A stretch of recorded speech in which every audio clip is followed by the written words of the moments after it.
السلام علیکم ورحمۃ اللہ وبرکاتہ۔ تمام ناظرین کو مخصوص صدیقی کا سلام عرض ہے۔ حسب معمول ہم سب کی روحانی غذا لے کر یہاں موجود ہے۔ سامعین، ناظرین، آپ سب جانتے ہیں ہر سنڈے کو 1 بجے سے لے کر 2 بجے تک 1 بجے سے لے کر 2 بجے تک آپ ہم مل کر ایک ایسا پروگرام دیکھتے ہیں، سنتے ہیں جو دلوں کو سکون اور ذہن کو اطمینان پہنچاتا ہے، کیونکہ یہ اس خالق کا میسج ہے، اس وہ پروردگار کا میسج ہے، جو پالنہار کا میسج ہے، جو ہر چیز کو کریٹ کیا ہے، جن اور انسان کو اور زمین اور آسمان کو اور جتنے چیزیں آپ ہم دیکھتے ہیں، استعمال کرتے ہیں، ہمارے علم میں ہے، ہمارے علم میں نہیں ہے، ہر چیز کو اس نے پیدا کیا ہے۔ کوئی اس کو جانتا ہے خدا کے نام سے، کوئی اس کو جانتا ہے گاڈ کے نام سے، لیکن اس کا پراپر نیم ہے اللہ۔ اللہ سبحانہ و تعالیٰ نے 1,24,000 کم و بیش انبیاء علیہ السلام کو اس دنیا میں بھیجا ہے۔ تمام انبیاء علیہ السلام کا ایک ہی میسج تھا، وہ میسج تھا وحدانیت، وہ میسج تھا ونس آف گاڈ، وہ میسج تھا ایک اللہ کی عبادت کرے اور ایک اللہ کو مانے اور ایک اللہ کی عبادت کرے اور اللہ سے شرک سے بچ جائے۔ اور اللہ کے آخری رسول صلی اللہ علیہ وسلم نے بھی یہی میسج لے کے تمام انسانیت کے لیے آپ کو بھیجا گیا ہے، بلکہ آپ کو تمام عالمین کے لیے آپ کو رحمت بنا کر بھیجا گیا ہے۔ جو بھی انسان ایک اللہ کے میسج کو، اللہ کے پیارے نبی صلی اللہ علیہ وسلم کے میسج کو سیکھتا ہے، سمجھتا ہے اور عمل سے بتاتا ہے کہ ایک ہی اللہ ہے، ایک ہی اللہ کی عبادت کرتا ہے، تو اللہ سبحانہ و تعالیٰ نے ایسے انسانوں کے لیے خوشخبری دی ہے اپنے ہی کلام پاک جو نازل کی گئی ہے اللہ کے پیارے نبی صلی اللہ علیہ وسلم پر۔ اس میں خوشخبری دیے ہیں کہ ایسے انسان کے لیے ہم نے جنت آراستہ کی ہے۔ آئیے اس جنت کے لیے کوشش کیجئے۔ یہ دنیا کی زندگی ہماری جو ہے بہت کم زندگی ہے، 60 70 سال 80 سال کتنا ہم جی سکتے ہیں، لیکن اس زندگی میں ہمیں طے کرنا ہے کہ ہمیں کیا کرنا ہے، ہمیں جنت جانا ہے یا ہمیں کہیں اور جو کہ دوزخ جانا ہے۔ اللہ سبحانہ تعالیٰ مجھے بولنے سے زیادہ عمل کی توفیق دے، اللہ سبحانہ تعالیٰ آپ سب کو سننے سے زیادہ عمل کی توفیق دے۔ مولانا صاحب موجود ہے اس وقت ٹیلی فون پہ؟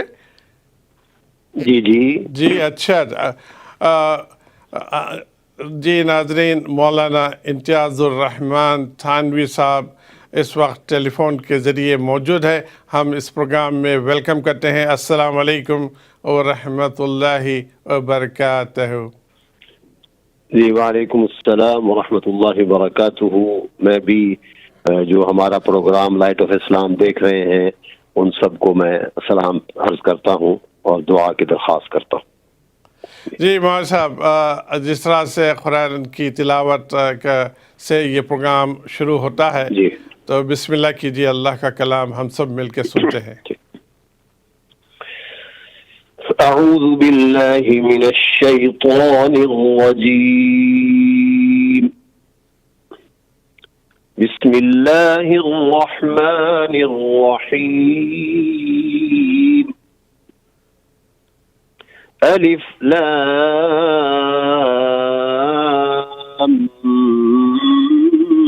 میم، ذلك الكتاب لا ريب فيه هدى للمتقين الذين يؤمنون بالغيب ويقيمون الصلاة ومما رزقناهم ينفقون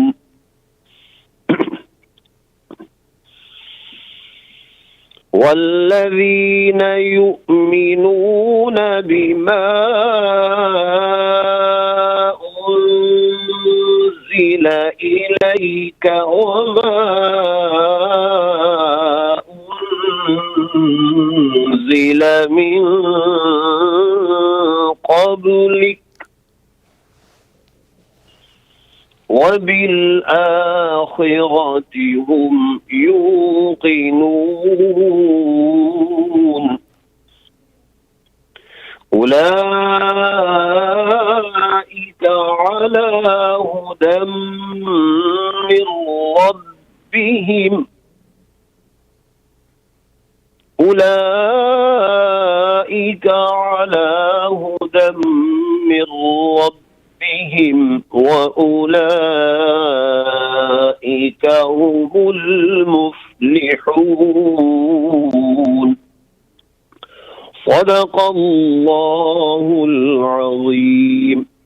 اپنے ناظرین کے لیے پہلے میں ان آیات کا جو میں نے تلاوت کی ہے سورہ بقرہ کی، میں پہلے انگریزی میں ان کا ترجمہ پیش کروں گا اور پھر انشاءاللہ اردو میں۔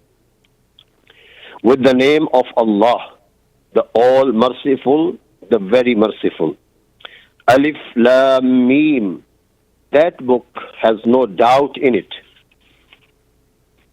A guidance for the God-fearing who believe in the unseen and are steadfast in salah and spend out of what we have provided them, and who believe in what has been revealed to you and what has been revealed before you, and do have faith in the hereafter.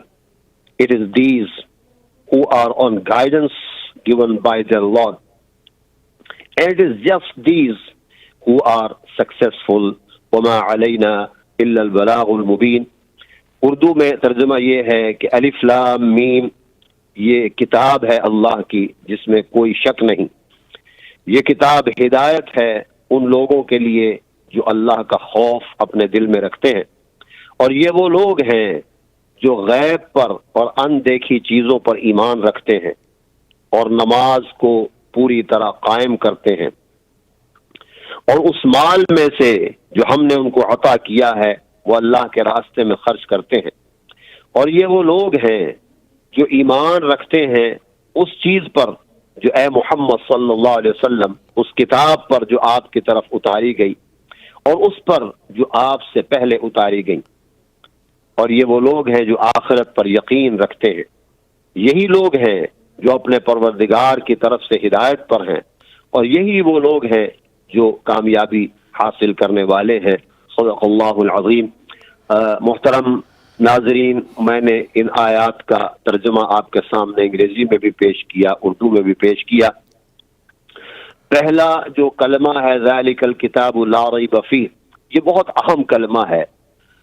تفصیل میں تو میں نہیں جاتا، ترجمہ میں نے آپ کے سامنے عرض کر دیا، لیکن چونکہ قرآن کریم ایک کتاب قانون ہے، کتاب شریعت ہے اور دستور حیات ہے میرے اور آپ کے لیے، تو کوئی دنیا کی قانون کی کتاب ایسے جملے سے شروع نہیں ہوتی جس کو اللہ نے اس اپنے کلام کو شروع کیا کہ ابتدا ہی میں یہ بتا دیا کہ یہ ایسی کتاب ہے جس میں کوئی شک و شبے کی گنجائش نہیں ہے۔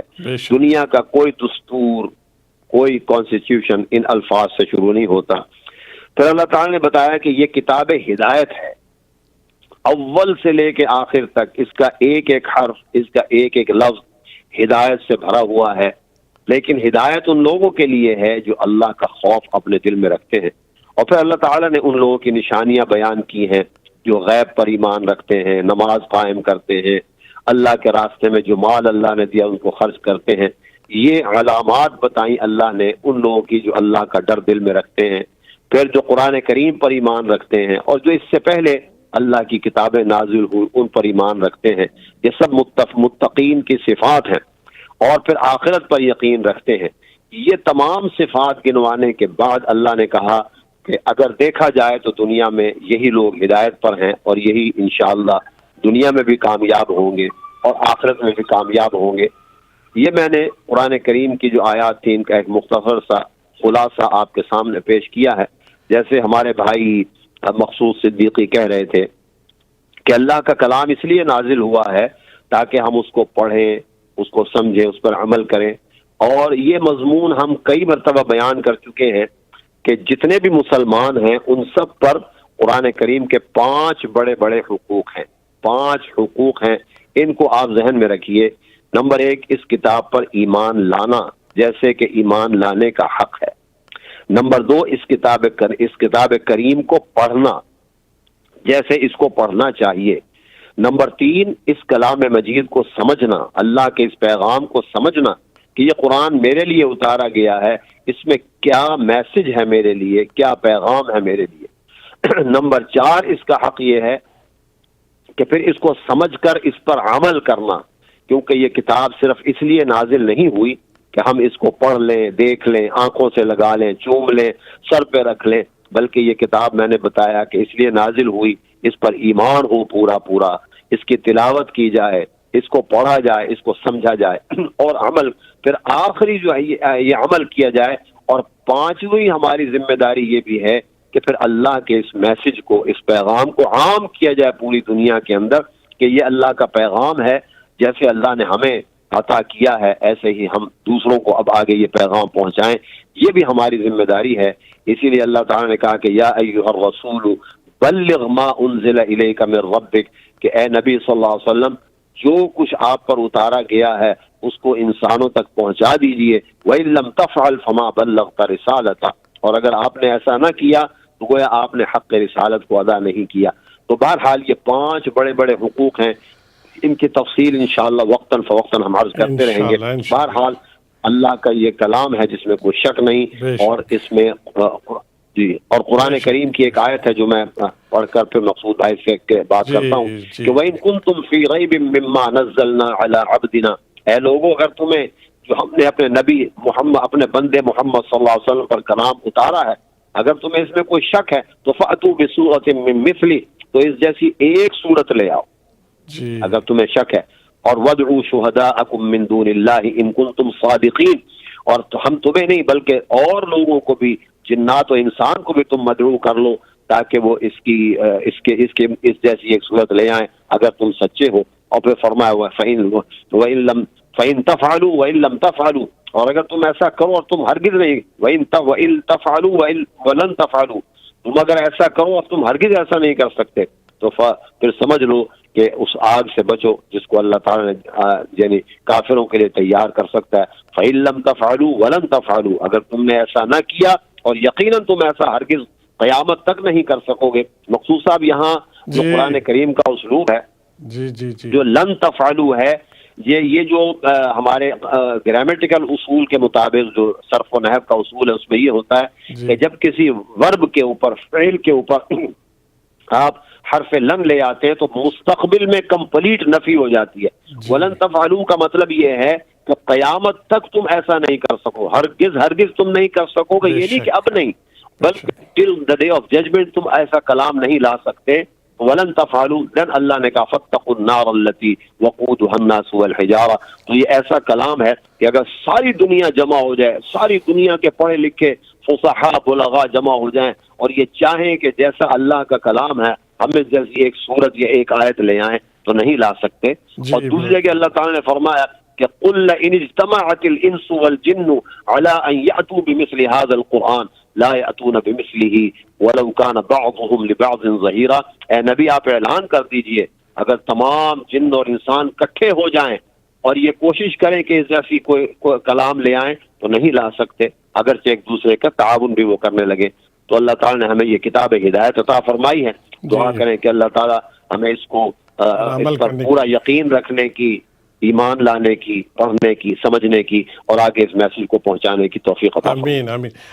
ناظرین، جس طرح سے مولانا صاحب موجود ہے اس ٹیلی فون کے ذریعے، یہ پروگرام جو ہے تقریباً 1 سال سے زیادہ ہو چکا ہے آپ کے لیے پیش کیا جا رہا ہے، اور آپ بھی جب ایک عالم موجود ہے اس وقت آپ کوئی بھی دینی حوالے سے کوئی سوال ہو تو آپ اسکرین پہ نمبر آ چکا ہے، آپ کال کر سکتے ہیں۔ لائیو کال دوبارہ ہم نے شروع کر دی ہے، یہاں کال کر سکتے ہیں 855-886-6387 ایکسٹینشن 6 پر، اور کوئی بھی ذہن میں آپ کا کسی دینی حوالے سے سوال ہو تو آپ کر سکتے ہیں، اور مولانا امتیاز الرحمن تھانوی صاحب بخوبی علم کے ذریعے آپ کو اس کا جواب عطا کریں گے۔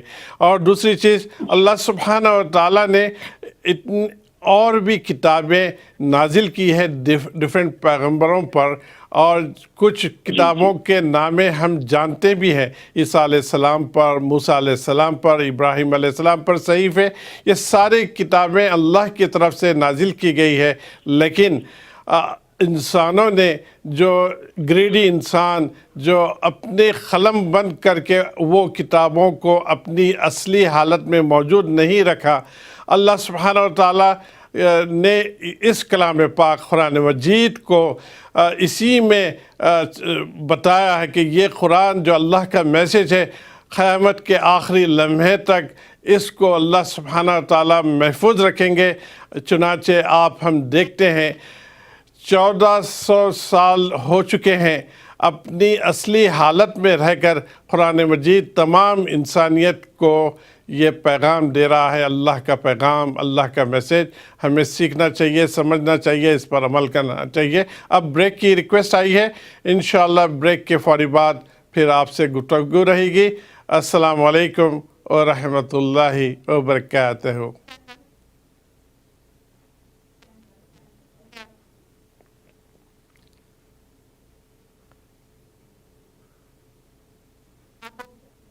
جی، آپ کی آواز اتنی دھیمی آ رہی۔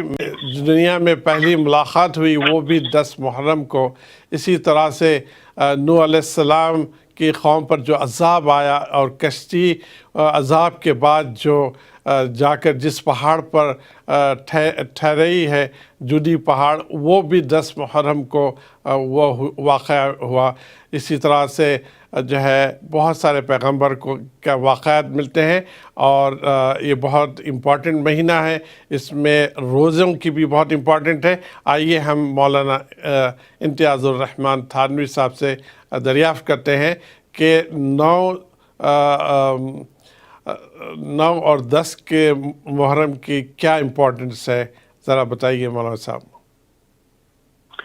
جی، محترم ناظرین جو ہمارے پروگرام کو دیکھ رہے ہیں، محرم کا مہینہ جیسے آپ کو معلوم ہے کہ اسلامی جنتری کے لحاظ سے یہ سال کا ابتدائی مہینہ کہلاتا ہے۔ اب دیکھنا ہمیں یہ ہے کہ رسول اللہ صلی اللہ علیہ وسلم نے اپنے زمانہ مبارک میں کیا کیا کام اس مہینے میں فرمائے ہیں، تاکہ ہم ان اعمال کو جو رسول اللہ صلی اللہ علیہ وسلم سے منقول ہیں، ہم ان کو اپنی زندگی میں لائیں اور ان پر عمل کریں۔ تو پہلی بات تو یہ ہے کہ محرم کا مہینہ، جیسے ہمارے مقصود بھائی نے اشارہ بھی کیا کہ ابتدائے آفرینش سے، جب سے گویا دنیا پیدا ہوئی ہے، تو اس وقت سے ہی اس مہینے کی عظمت چلی آ رہی ہے۔ اور غالباً پچھلے پروگرام میں ہم نے یہ آیت تلاوت کی تھی جس کا مفہوم یہ تھا سورہ توبہ کی کہ ان عدت الشہور عند اللہ 12 شہرا فی کتاب اللہ یوم خلق السماوات والارض، جس دن اللہ تعالی جل شانہ نے آسمانوں کو اور زمین کو پیدا کیا، اسی دن یہ بھی طے ہو گیا کہ 12 مہینے ہوا کریں گے، سال ہوگا، ہفتہ ہوگا، دن ہوگا، تو سال کے 12 مہینے ہوا کریں گے۔ ان عدت الشہور عند اللہ 12 شہرا فی کتاب اللہ، اللہ کی کتاب میں، یعنی اللہ تعالیٰ نے بات لکھ دی اسی دن کہ 12 مہینے ہوا کریں گے۔ اور پھر فرمایا وَمِنْهَا 4 حرم، ان میں سے 4 مہینے قابل عظمت ہوں گے، قابل عزت ہوں گے۔ تو وہ ان مہینوں کا نام بھی غالباً گزشتہ شاید ہمارے پروگرام میں آیا تھا یا نہیں، لیکن میں دوبارہ عرض کر دیتا ہوں کہ 3 مہینے تو لگاتار ہیں جن کو اللہ نے کہا 4 حرم، کہ 4 مہینے ہیں جو قابل حرمت ہیں، قابل عزت ہیں۔ تو اس میں سے 3 جو ہیں وہ تو لگاتار ہیں، ایک ذی قعدہ ہے، پھر ذی الحجہ ہے، اور پھر محرم ہے۔ یہ 3 مہینے، اور چوتھا مہینہ رجب کا ہے۔ یہ 4 مہینوں کو اللہ نے کہا منہا 4 حرم، تو یہ 4 مہینے قابل عزت تھے۔ اب ان کی عزت کیا تھی کہ ان مہینوں میں جنگیں، سب جو قبائل تھے وہ جنگیں بند کر دیا کرتے تھے، ہتھیار رکھ دیا کرتے تھے، اور بڑا امن اور پیس رہا کرتا تھا، ورنہ لڑائیاں جاری رہتی تھی۔ بہرحال تو منہا 4 حرم، محرم انہی میں سے ایک مہینہ ہے۔ اور لفظ محرم کے عربی کے اعتبار سے معنی یہ ہے کہ وہ مہینہ جس کو عظمت والا بنایا گیا۔ جیسے اللہ کا گھر ہے، قرآن کریم میں آتا ہے ربنا انی اسکنت من ذریتی بواد غیر ذی زرع عند بیتک المحرم، کہ میں جب ابراہیم علیہ الصلوۃ والسلام اپنی اہلیہ اور اپنے بیٹے کو چھوڑ کر، اسماعیل علیہ الصلوۃ والسلام کو چھوڑ کر جا رہے تھے، تو کہا یا اللہ میں ان کو ایسی سرزمین میں یعنی چھوڑ کر جا رہا ہوں اور ان کو سکونت دے کے جا رہا ہوں کہ جو ایک وادی ہے اور وہاں کوئی کھیتی نہیں، واد غیر ذی زرع، لیکن تیرا گھر ہے، وہ تیرا گھر المحرم جو قابل عظمت بنایا گیا ہے۔ تو محرم کا مہینہ یعنی قابل عظمت شروع سے قرار دیا گیا۔ اب ہوا یہ کہ جب سرور دو عالم صلی اللہ علیہ وسلم مدینہ منورہ میں تشریف لائے تو آپ نے یہ دیکھا کہ جو مدینے میں یہود آباد تھے وہ 10 محرم کا یعنی جسے ہم عاشورہ کہتے ہیں اس کا روزہ رکھتے ہیں۔ تو آپ نے صحابہ کرام سے کہا کہ اس بات کی تفتیش کرو، تحقیق کرو کہ اس عاشورہ کے دن کیوں یہودی روزہ رکھتے ہیں۔ جب معلوم کیا گیا تو انہوں نے بتایا کہ یہ وہ دن ہے کہ جس میں فرعون نے موسیٰ علیہ الصلوۃ والسلام اور پورے بنی اسرائیل کو فرعون کے ظلم سے اور جو اس کی سختیاں تھیں، جو مصائب تھے اس کی طرف سے اللہ نے ان کو نجات عطا فرمائی تھی۔ تو ہم گویا کہ اس دن کو سیلیبریٹ کرتے ہیں آزادی کے دن کے طور پہ، اور وہ بھی اس طرح کہ ہم روزہ رکھتے ہیں تاکہ اللہ کا شکر ادا ہو سکے۔ رسول اللہ صلی اللہ علیہ وسلم کو جب یہ بات معلوم ہوئی تو آپ نے کہا کہ ٹھیک ہے موسیٰ علیہ السلام ہمارے بھائی ہیں، لیکن حدیث میں آتا ہے کہ خالف الیہود، کہ اے مسلمانوں تم یہود کے خلاف کرو۔ وہ خلاف کیا کرو کہ صرف 10 کا روزہ نہیں رکھنا بلکہ 9 10 کا روزہ رکھو یا 10 11 کا رکھو کہ یومن قبلہ او یومن بعدہ، کہ یا ایک دن پہلے کا روزہ رکھو اس کے ساتھ ملاؤ یا بعد کا دن ملاؤ۔ تو گویا اب مستحب بات یہ ہے کہ 2 دن کا روزہ رکھا جائے اگر رکھنا ہے، 9 اور 10 کا، جو کہ ہم جیسے ہمارے بھائی نے اناؤنس بھی کیا کہ چاند کے اعتبار سے، چاند کی رویت کے اعتبار سے جو دن بنتا ہے وہ منڈے کا یعنی پیر کا دن 9 تاریخ بنتی ہے اور منگل کا دن 10 تاریخ بنتی ہے۔ تو اگر ہمارے مسلمان بھائی روزہ رکھنا چاہتے ہیں تو پیر منگل کا رکھیں، یا جیسے حدیث میں آئے کہ ایک دن بعد کا ملا لو تو یا 10 11 یعنی منگل اور بدھ کا رکھیں، دو دن کا روزہ رکھیں۔ اور پیر کا ویسے بھی رسول اللہ صلی اللہ علیہ وسلم اہتمام فرماتے تھے روزہ رکھنے کا، جیسے روایات میں آتا ہے کہ پیر اور جمعرات کا آپ روزہ رکھتے تھے۔ تو اگر پیر اور یعنی منگل کا رکھا جائے تو 2 فضیلتیں جمع ہو جائیں گی، 9 محرم ہونے کے اعتبار سے فضیلت، اور پھر اس اعتبار سے کہ حضرت صلی اللہ علیہ وسلم اس دن روزہ رکھا کرتے تھے، تو ڈبل فضیلیں، دوہری فضیلت حاصل ہو سکتی ہے۔ اس لیے ہم عرض کر سکتے ہیں، لیکن جیسے آپ کے لیے کنوینئنٹ ہو، جیسے آرام ہو، اس میں آپ روزہ رکھیں۔ تو یہ 9 اور 10 کا روزہ رکھنا اور 10 اور 11 کا روزہ رکھنا یہ جناب رسول اللہ صلی اللہ علیہ وسلم سے ثابت ہے، اور آپ نے گویا اسی کی تلقین صحابہ کرام رضوان اللہ تعالی علیہم اجمعین کو فرمائی۔ ہمیں اللہ کا شکر ادا کرنا چاہیے کہ ہمیں ایک نیا اسلامی سال مل گیا، اور اسلامی سال کے وہ دن ہمیں مل رہے ہیں کہ جن دنوں میں روزہ رکھنا مستحب ہے۔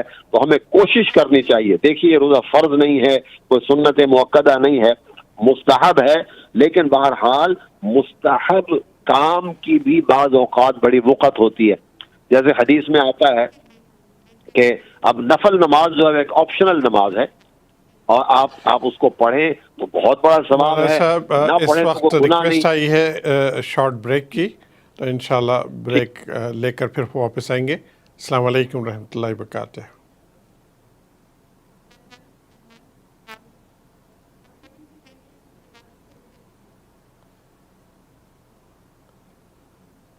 اچھا، آپ مجھے وہی بات اتنی سمجھ نہیں آ رہی، تو جی، اور میں کوشش کر رہا ہوں کہ سنوں۔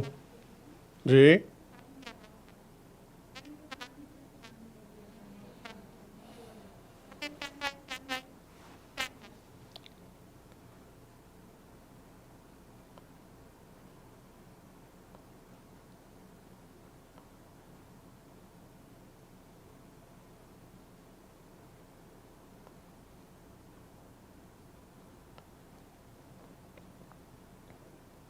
اسلام دیکھ رہے ہیں، اور آپ بھی اس پروگرام کا حصہ بن سکتے ہیں۔ اور جب مولانا امتیاز الرحمن تھانوی صاحب ایک بہت بڑے عالم ہیں، بہت علم رکھتے ہیں، یونیورسٹیز میں اسلامک یونیورسٹیز میں آپ نے 25 سال پڑھایا بھی ہے. ڈیٹیل انشاءاللہ نیکسٹ پروگرام میں ہم آپ کے انٹرویو لیں گے باضابطہ کہ کس طرح سے وہ اپنی زندگی میں جو ہے دینیات اور جو ہے اسلام کی اشاعت کے لیے اور سووں کی تعداد میں بلکہ ہزاروں کی تعداد میں ان کے اسٹوڈنٹس ہیں. بہت سارے اسٹوڈنٹس پاکستان میں، امریکہ میں اور جو ہے نیو یارک میں بہت سارے اسٹوڈنٹس ان کے موجود ہیں. ایک بہت بڑے عالم ہیں. ان کے جب موجودگی میں آپ کو دینی لحاظ سے کوئی کوشچن ہو آپ کر سکتے ہیں، اور اسکرین پہ نمبر آ چکا ہے، اس نمبر پہ کال کیجئے ایکسٹینشن 6، اس پہ سوال کیجئے، یا صرف آپ جو ہے سوال نہیں بھی کرنا ہے تو مولانا صاحب کو سلام ضرور کیجئے. جی مولانا صاحب. جی مقصود ہے، میں عرض یہ کر رہا تھا کہ اس دن 2 دن کا روزہ رکھنا یہ مستحب ہے، 9 اور 10 کا یا 10 اور 11 کا. اللہ تعالی ہمیں عمل کی توفیق عطا فرمائے. آمین. ایک دوسری اس روزے کی جو اپنی فضیلت ہے وہ تو ہے ہی ہے.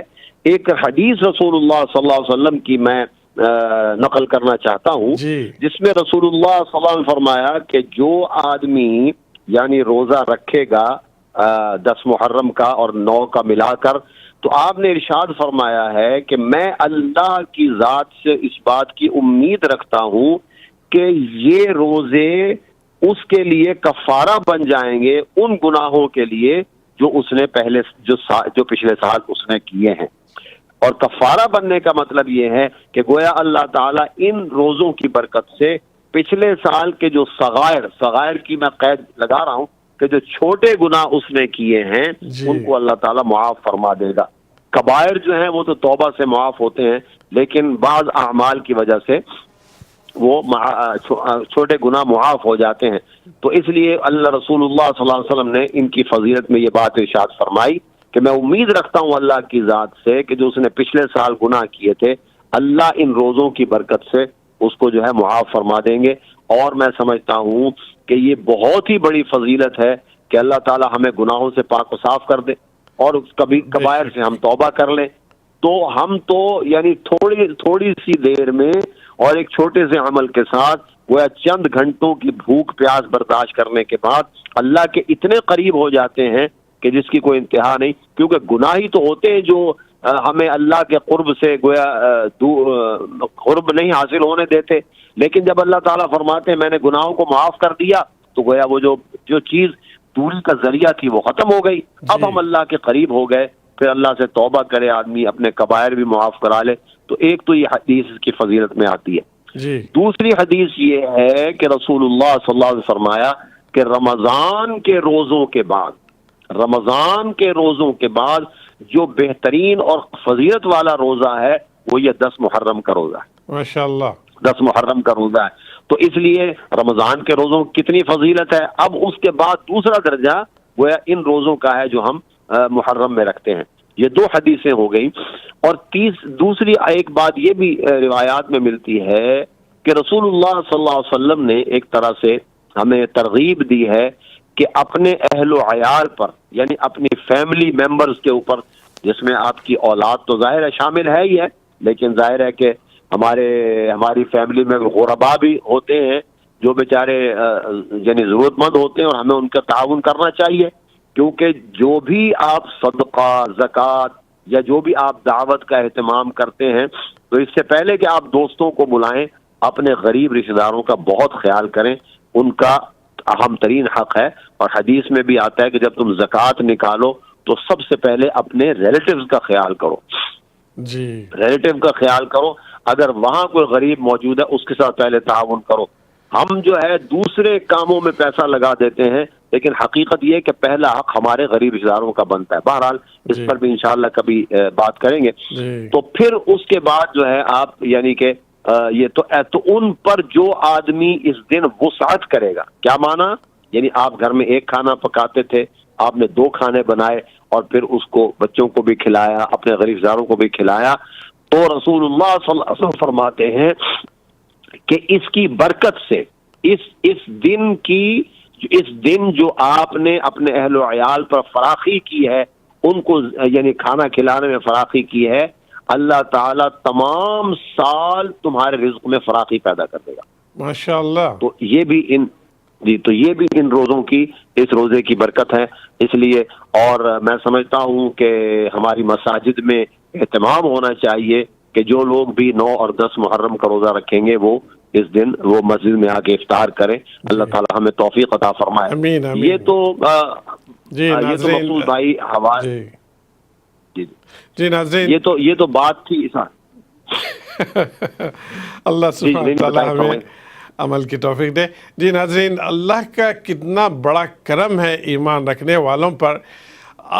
جس طرح سے اللہ سبحانہ تعالیٰ نے ہر مہینے کچھ نہ کچھ، رمضان آیا تو اللہ کی برکتیں، اللہ کی رحمتیں، اور اللہ تعالیٰ معافی کا پیغام پہنچاتے ہیں رمضان میں.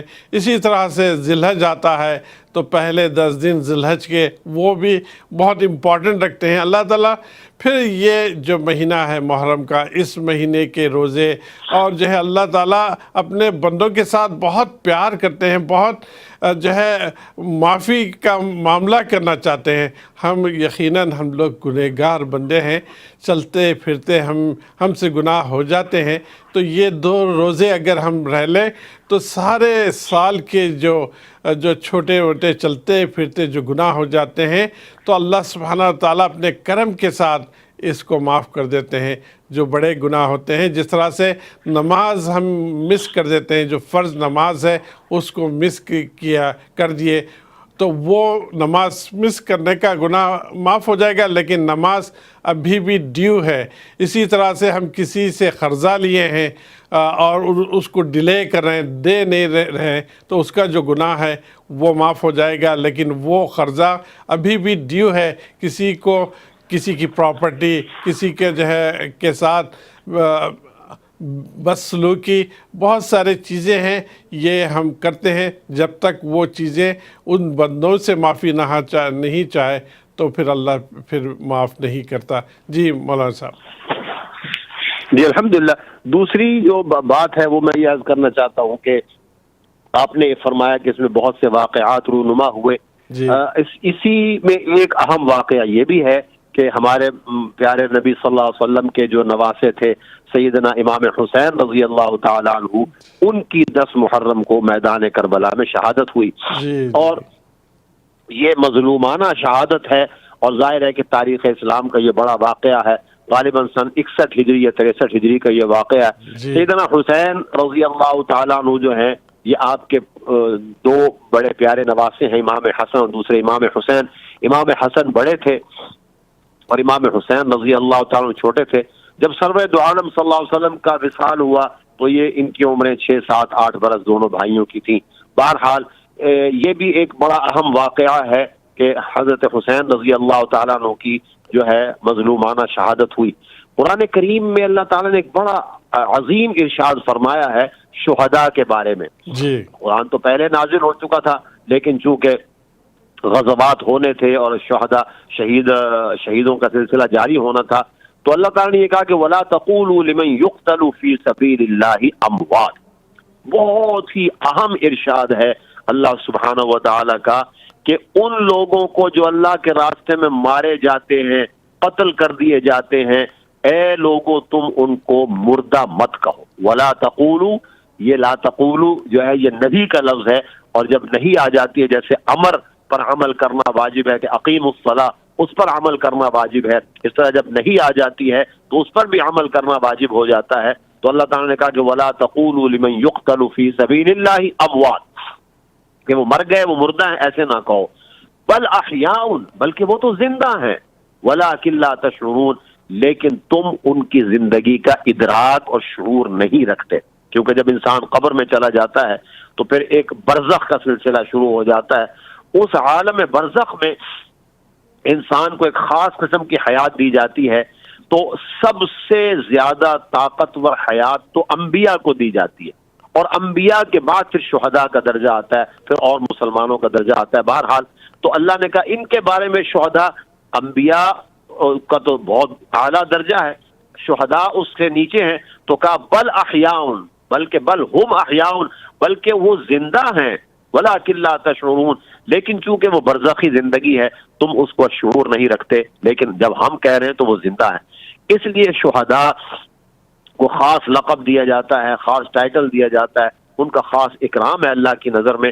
اور پھر ایک جگہ فرمایا ولا، جنگ احد جب ہوئی اس میں لوگ شہید ہوئے تو اللہ نے کہا ولا تحسبن الذین قتلوا فی سبیل اللہ امواتا، کہ دیکھو تم گمان بھی مت کرو ان کے بارے میں، کہنا تو دور کی بات ہے، زبان سے کہنا مر گئے یہ تو دور کی بات ہے، تم خیال بھی مت کرو، گمان بھی مت کرو اپنے دل میں اور ذہن میں، یہ خیال بھی مت لے کر آؤ کہ وہ مردہ ہیں، بل احیاء عند ربہم، بلکہ وہ تو زندہ ہیں اور ان کے رب کی جانب سے یرزقون، انہیں رزق دیا جاتا ہے، اور فرحین بما آتاہم اللہ من فضلہ، اور اللہ نے ان کو اپنے فضل سے جو کچھ اس شہادت کی وجہ سے دے دیا ہے تو وہ اس پر خوش ہوتے ہیں۔ تو بہرحال امام حسین رضی اللہ تعالیٰ عنہ کی شہادت ہوئی، اور ظاہر ہے کہ ہمارے اعتبار سے وہ زندہ ہیں، شہید جو ہے وہ زندہ ہوتا ہے، تو اس لیے امام حسین رضی اللہ تعالیٰ عنہ کا بھی بڑا مقام ہے۔ ایک تمام جو احادیث کی کتابیں ہیں ان میں ایک چیپٹر آپ کو ملے گا، جو جو ہمارے پروگرام کو دیکھ رہے ہیں میں ان سے عرض کر رہا ہوں، باب مناقب الصحابہ، کہ جو صحابہ ہیں، جو کمپینین ہیں رسول اللہ صلی اللہ علیہ وسلم کے، ان کی کیا مناقب ہیں، یعنی ان کے کیا فضائل ہیں۔ حضرت ابوبکر رضی اللہ تعالیٰ عنہ کے بارے میں ملے گا، حضرت عمر رضی اللہ تعالیٰ عنہ، عثمان، علی، عبد الرحمن ابن عوف، سارے، تو اسی میں گویا ہمیں سیدنا حسن اور سیدنا حسین رضی اللہ تعالیٰ عنہ کے مناقب و فضائل بھی ملتے ہیں۔ اور ظاہر ہے کہ یہ حضرت فاطمہ رضی اللہ تعالیٰ عنہا سے جو آپ کی محبت تھی، جو آپ کو الفت تھی، رسول اللہ صلی اللہ علیہ وسلم کو مخفی نہیں۔ سیدنا علی ابن ابی طالب جو حضرت فاطمہ رضی اللہ تعالیٰ عنہ کے شوہر ہیں، ان سے جو محبت تھی وہ بھی فضیلت ہمیں سامنے معلوم ہے۔ اور پھر سیدنا حسن و حسین رضی اللہ تعالیٰ عنہ کی جو فضیلت ہے وہ بھی ہمیں معلوم ہے۔ وہ حدیث کی کتابوں میں پڑھنے سے ہمیں پتہ چلے گا کہ ان حضرات کا اصل مقام کیا ہے، اور اہل بیت اطہار کی حرمت اور ان کی عزت اور ان کی تکریم کرنا ہر مسلمان کے ذمہ واجب اور لازم ہے، اس میں کمی نہیں ہونی چاہیے۔ یہی وجہ ہے مقصود بھائی، آپ نے کبھی خیال شاید نہ کیا ہو، جمعے کے دن 2 خطبے ہوتے ہیں، جی جمعے کے دن 2 خطبے ہوتے ہیں عربی کے، تو جو دوسرا خطبہ ہے نا عربی کا، اب آپ کو پتہ ہے سال میں تقریباً 52 فرائیڈیز آتے ہیں، سال میں تقریباً 52 یا 54 فرائیڈیز ہوتے ہیں، تو جو سیکنڈ جو ہوتا ہے اس میں آپ دیکھیں گے کہ ہر فرائیڈے یہ ہم جو ہے لوگوں کو بتاتے ہیں کہ وَقَضَاهُمْ عَلِيٌّ رضی اللہ تعالیٰ عنہ، کہ قضاء اور فیصلے کے اعتبار سے جن کو فضیلت دی ہے، رسول اللہ صلی اللہ علیہ وسلم نے فرمایا کہ ارحم امتی بامتی، یہ آپ کا ارشاد ہے، ارحم امتی بامتی ابو بکر واشدهم فی امر اللہ عمر واصدقهم حیاء عثمان واقضاهم علی رضی اللہ تعالیٰ عنہ، یہ ہم پڑھتے ہیں۔ پھر یہ کہ فاطمہ سیدۃ نساء اہل الجنہ، سبحان اللہ، جنت میں جو عورتیں جائیں گی ان کے سردار فاطمہ ہوں گی، اور والحسن والحسین سیدہ شباب اہل الجنہ، اور جنت میں جو نوجوان لوگ جائیں گے جو نوجوانی میں شہید ہوئے اور نوجوانی میں جن کا انتقال ہوا اللہ کے راستے میں، وہ ان کا علم حسن و حسین کے ہاتھ میں ہوگا اور ان کے پیچھے سارے نوجوان ہوں گے۔ تو یہ، اور پھر حضرت حمزہ اور عباس رضی اللہ تعالیٰ عنہ کے فضائل ہیں۔ تو باب مناقب الصحابہ ایک پورا چیپٹر ہے ہر حدیث کی کتاب میں، کیا بخاری، کیا مسلم، کیا نسائی اور کیا ابن ماجہ، سب کے اندر یہ چیپٹر موجود ہے۔ تو امام حسین رضی اللہ تعالیٰ عنہ کو بھی اللہ نے اس دن میں شہادت عطا فرمائی تو ان کا مقام بلند ہو گیا۔ ظاہر ہے کہ ان کی شہادت سے دین اسلام کی عظمت وابستہ ہوئی، دین اسلام کو اللہ نے عظمت عطا فرمائی، اس لیے۔ لیکن باقی جو چیزیں ہیں وہ اب دیکھنا پڑے گا کہ کیا سنت سے ثابت ہیں یا نہیں، ان کے لیے ہم پھر انشاءاللہ کسی وقت میں کلام بات کر سکتے ہیں۔ جی، لیکن آپ سے سوال یہ ہے کہ اللہ کے پیارے نبی صلی اللہ علیہ وسلم کے گرینڈ چلڈرن شہادت، آپ اور آپ کا پورا خاندان 72 لوگ شہادت نصیب نوشین کیے، لیکن ہم ایز اے مسلمان، آج کے دور کے مسلمان، ہم اس شہادت سے کیا سبق لینی چاہیے؟ ہم اپنی زندگیوں میں کس طرح سے جو ہے سبق لے کے چینجز لے کے آنا چاہیے؟ دیکھیے، پہلی بات تو یہ ہے کہ دین اسلام ایک دین فطرت ہے، اس کا قانون بھی دین فطرت ہے۔ امام حسین رضی اللہ تعالی عنہ نے جب اس بات کا مشاہدہ کیا کہ نہیں، اب جو قانون ہے اس میں کچھ رد و بدل کیا جا رہا ہے، یا جو حکمرانی کا جو طور طریقہ ہے اس میں کوئی تغیر و تبدل آ رہا ہے، تو آپ علم لے کر کھڑے ہو گئے، آپ علم لے کر کھڑے ہو گئے کہ نہیں، یہ کام جو ہے چونکہ دین اسلام کے خلاف ہو جا رہا ہے۔ تو ایک تو بات یہ ہے کہ ہمیں اپنے دین اسلام کے تحفظ کے لیے، چاہے کوئی بھی ملک ہو، کوئی بھی علاقہ ہو، ہمیں اپنے دین کا تحفظ کرنا ہے، اس دستور حیات کا تحفظ کرنا ہے۔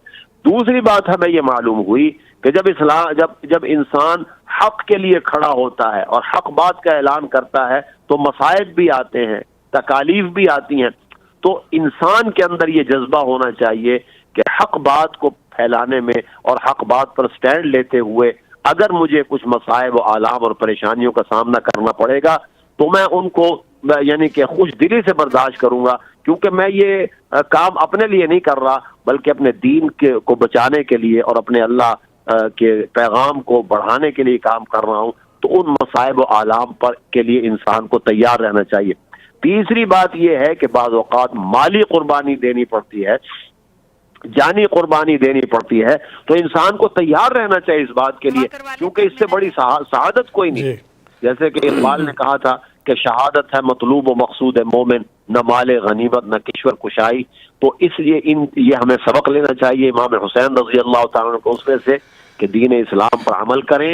اور صاحب اب 3 منٹ بچ چکے ہیں اس پروگرام کے اختتام پہ، تو آخر میں مختصر سے آدھے منٹ میں آپ جو ظلم ہو رہا ہے تمام دنیا میں مسلمانوں پر آج کل، خصوصاً جو ہے کشمیر پر جو ظلم ہو رہا ہے، اس تعلق سے ایک آدھے منٹ، اس کے بعد دعا کی درخواست ہے آپ سے۔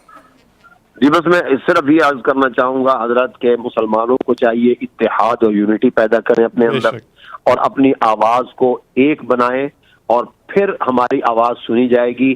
اگر ہم ڈفرینٹ گروپس میں تقسیم ہو کر یا اپنی صرف نام و نمود کے لیے اور ریاکاری کے لیے یہ کام کریں گے تو اس میں پیدا نہیں ہو سکتی۔ اور دوسری بات یہ ہے کہ ہر مسجد میں، ہر جگہ، ہر مسلمان اس بات کا تہیہ کرے کہ وہ اپنے مسلمان بھائیوں کے لیے دعا کرے گا۔ جب ملینز آف مسلمان ہاتھ اٹھائیں گے اللہ کے سامنے تو ہمیں یقین ہے کہ اللہ تعالیٰ، بھائی کسی کی دعا تو اللہ قبول فرمائیں گے نا، سارے تو ایسے نہیں کہ ان کی دعا قبول نہ ہو۔ آپ خود دعا کیجئے، ان مظلومین کے لیے دعا کیجئے، اس پروگرام کے لیے بھی دعا کیجئے۔ الحمدللہ رب العالمین والصلاة والسلام علی رسولہ الکریم۔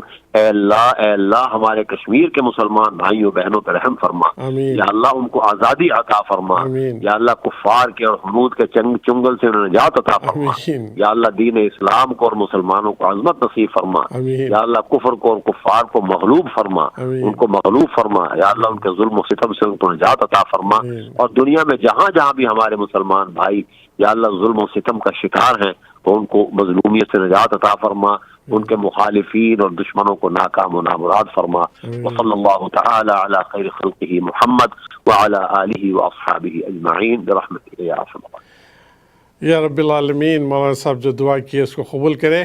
یا اللہ اس پروگرام میں جو بھی اچھائی تھی اللہ آپ کی طرف سے تھے، جو بھی اس میں کمی تھی، غلطیاں تھی میرے طرف سے تھی، اللہ اس کو درگزر کر کے، اس کو معاف کر کے اس پروگرام کو قبول کرے۔ اس کا اجر میرے والد مرحوم محمود صدیقی کو پہنچے، اور جتنے لوگ اس پروگرام سے منسلک ہیں اور جتنے لوگ اس پروگرام کو دیکھے ہیں یا دیکھنے والے ہیں، ان کے والدین اس دنیا میں نہیں ہیں، ان کو بھی اس کا اجر عطا فرمائے۔ اسی نوٹ کے ساتھ آج کا پروگرام کا اختتام کرتے ہیں۔ زندگی رہی تو آئندہ اتوار کو ٹھیک 1 بجے سے لے کر 2 بجے تک ہم سب کی روحانی غذا لے کر دوبارہ موجود ہوں گے۔ تب تک کے لیے السلام علیکم ورحمۃ اللہ وبرکاتہ۔